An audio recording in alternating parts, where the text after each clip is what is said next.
नमस्कार मित्रों, मैं डॉक्टर संतोष परब आपका स्वागत करता हूं। क्यों आध्यात्मिक योग अभ्यास की शुरुआत कम उम्र में होनी चाहिए? यह विषय हर माता पिता, हर युवा और हर उस इंसान के लिए जरूरी है जो जीवन में शांति, संतुलन और सफलता की तलाश में है। जरा सोचिए, एक बच्चे का मन कितना निर्मल और कोमल होता है। वह मिट्टी की तरह होता है जिसे आप जैसे ढाले वैसा ही बन जाता है। अगर हम इस उम्र में योग और आध्यात्मिकता का बीज बो दे तो उसका जीवन कैसा सुंदर और संतुलित होगा। अब आपको यह जानने की जरूरत है कि आध्यात्मिक योग अभ्यास केवल शारीरिक क्रियाओं तक सीमित नहीं है। यह हमारी आत्मा, हमारे विचार और हमारे आंतरिक ऊर्जा केंद्रों को संतुलित करने का माध्यम है। जब हम यह अभ्यास छोटी उम्र में शुरू करते हैं तो हमारे मन और शरीर पर इसका गहरा प्रभाव पड़ता है। एक सच्ची घटना से शुरुआत करते हैं। आपको एक बच्चे का नाम बताता हूं, प्रणव अरुण। प्रणव पुणे के एक छोटे से गांव का लड़का था। उसके माता पिता ने उसे 8 साल की उम्र में योग सिखाना शुरू किया। सुबह 6 बजे उठकर वह प्राणायाम करता था, ध्यान लगाता था और कुछ आध्यात्मिक पुस्तकों का अध्ययन करता था।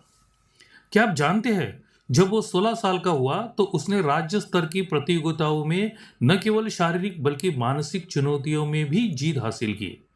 जब उससे पूछा गया कि वह इतना शांत और संतुलित कैसे रहता है तो उसका उत्तर था, योग ने मुझे सिखाया कि हर समस्या का समाधान अंदर है, बाहर नहीं। यही तो योग की ताकत है। एक बच्चे को अनुशासन, धैर्य और आत्मनिर्भरता सिखाता है। बहुत से लोग सोचते हैं कि योग केवल आध्यात्मिक पहलुओं से जुड़ा है, लेकिन ऐसा नहीं है। योग का वैज्ञानिक पक्ष भी उतना ही मजबूत है। हार्वर्ड यूनिवर्सिटी की एक रिसर्च के अनुसार जो बच्चे कम उम्र में योग और ध्यान का अभ्यास करते हैं उनका मस्तिष्क अधिक सक्रिय और संतुलित होता है। उनका एमिगडाला, जो डर और तनाव को नियंत्रित करता है, वह अधिक स्थिर होता है। साथ ही उनका प्रीफ्रंटल कॉर्टेक्स, जो निर्णय लेने और समस्या सुलझाने की प्रक्रिया को संभालता है, अधिक मजबूत होता है। यह इसलिए होता है क्योंकि योग और ध्यान के दौरान हम अपनी सांसों को नियंत्रित करते हैं। यह प्रक्रिया मस्तिष्क में ऑक्सीजन के प्रवाह को बढ़ाती है, जिससे मस्तिष्क के सभी हिस्से बेहतर तरीके से काम करते हैं। आध्यात्मिक योग क्यों जरूरी है, यह सवाल उठता है। शारीरिक योग जो है वो हमें फिटनेस देता है, लेकिन आध्यात्मिक योग हमारे मन और आत्मा को जोड़ता है। एक उदाहरण से समझिए। आपको याद होगा स्वामी विवेकानंद का नाम। क्या आप जानते हैं कि स्वामी विवेकानंद ने बचपन में ही ध्यान और योग का अभ्यास करना शुरू कर दिया था? उनके गुरु रामकृष्ण परमहंस ने उन्हें सिखाया कि ध्यान कैसे आत्मा को ब्रह्मांड से जोड़ता है। यही कारण था कि विवेकानंद इतने आत्मविश्वासी और प्रेरणादायक व्यक्तित्व बने। जब हम बचपन से ही आध्यात्मिक योग का अभ्यास करते हैं तो यह हमें सिखाता है कि हमारी समस्याओं का समाधान हमारे अंदर है। यह हमें सिखाता है कि कैसे हम अपनी ऊर्जा को नियंत्रित करें और अपने उद्देश्य को पहचानें। आज के समय में बच्चे भी तनाव और डर का सामना कर रहे हैं। परीक्षा का डर, माता पिता की अपेक्षाएं और सोशल मीडिया का दबाव, इन सभी का प्रभाव उनके मानसिक स्वास्थ्य पर पड़ता है। एक और उदाहरण लेते हैं, अन्वी शर्मा। अन्वी 12 साल की थी जब उसने योग करना शुरू किया था। उसे स्कूल में दूसरों से बात करने में डर लगता था। उसे लगता था कि लोग उसका मजाक उड़ाएंगे। उसकी माँ ने उसे योग क्लास में दाखिल करवा दिया। अन्वी ने कुछ महीनों में ही बदलाव महसूस किया। प्राणायाम ने उसकी आत्मा को शांत किया और ध्यान ने उसे आत्मविश्वास दिया। अब अन्वी स्कूल में टॉप करती है और भाषण प्रतियोगिताओं में हिस्सा लेती है। यह सिर्फ एक कहानी नहीं है, यह योग का जादू है। हर इंसान के शरीर में 7 ऊर्जा केंद्र होते हैं जिन्हें चक्र कहा जाता है।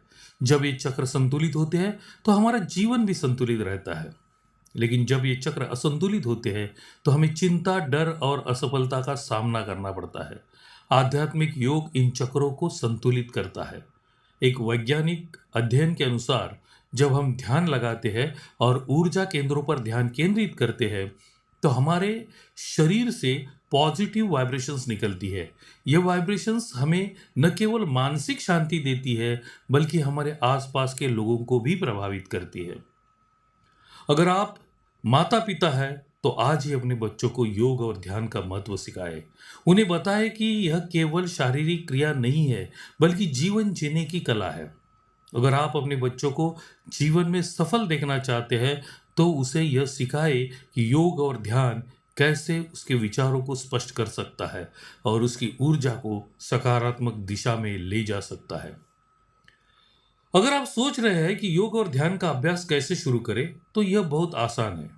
सुबह के समय एक शांत जगह पर बैठे, अपनी सांसों पर ध्यान केंद्रित करें। शुरुआत में आप केवल 5 मिनट से शुरू कर सकते हैं। धीरे धीरे आप इस समय को बढ़ा सकते हैं।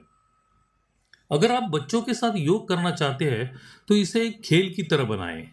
उन्हें सिखाएं कि कैसे योग उन्हें सुपर पावर दे सकता है।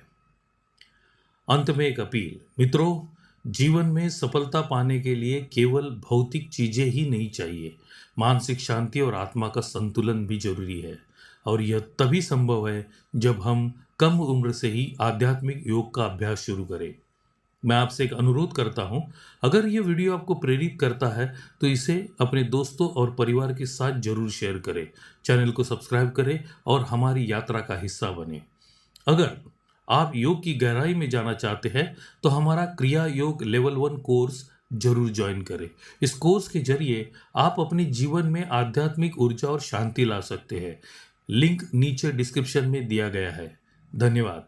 और हमेशा याद रखें, योग केवल एक क्रिया नहीं है, यह जीवन जीने का मार्ग है।